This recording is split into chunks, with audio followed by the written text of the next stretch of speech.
lieutenant and beat him up. You know what I'm saying? I get locked up or whatever. My second day was when my mom died. That right there, man, was like, I died. You know what I'm saying? And it took me a long time to cope with that.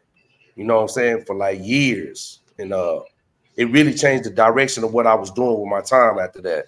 And I just really was like lost. I spent a lot of the first couple of years lost. I didn't know what to do.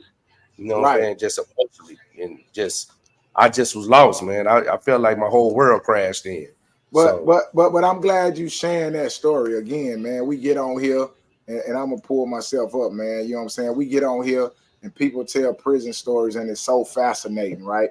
But if you was down there in the era and the time we was down there, this was the most racist place you could be in. Listen, I don't think y'all understand. I didn't know racism existed until I went to prison.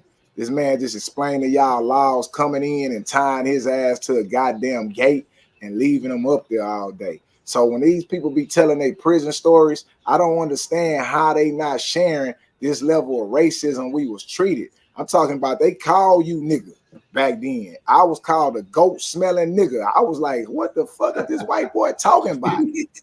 I'm not understanding. White men ran Texas prison and they ran them as a plantation. But y'all don't get these stories from these niggas that sensationalize this shit like it was something special.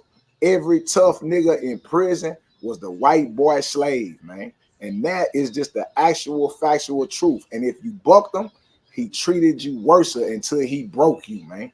That's just what that was. Now, I don't know if y'all get that. I know y'all don't get that from other people's stories. But when you talking about 90s and you talking about Texas prison, white people ran that bitch with an iron fist. And when niggas ain't telling you them stories, them niggas is lying, man. That's just the honest truth, man. Now they put African, you know, that's why the Africans in there.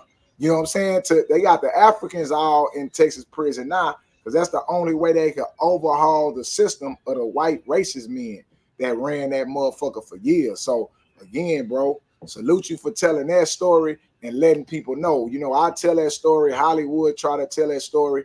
It's not popularized or it don't get a lot of likes. But that's the real shit, man. When we was studying up on them white folks, nigga, they locked me in that bitch and didn't feed me.